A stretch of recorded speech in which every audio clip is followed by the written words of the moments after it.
Itinuturing ni Senate President Pro Tempore Ping Lacson na pambabastos sa Senate Blue Ribbon Committee ang inilabas na report ng minorya kaugnay sa flood control issue.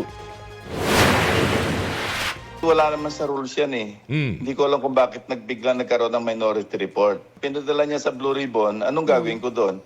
Alam mo, how would they expect na irerespeto ko yung kanilang minority report, even as a reference? Kung yung minority report mismo symbolizes o, alam mo, nagsisimbolize ng disrespect yun sa committee. Sabi ni Lacson, walang silbi ang minority report dahil wala naman ito sa Senate rules. Kung may gusto raw ang minorya, idahan ito sa amendments kapag nagdebate na ang mga senador oras na inilabas na ang committee report ng Blue Ribbon Committee. Batay sa dokumento, December 10 nang isumiti ito ng minorya sa tanggapan ng Senate President Tito Soto. Si Soto ang nagpadala ng report kay Lacson dahil hindi raw dapat ito sa kanya.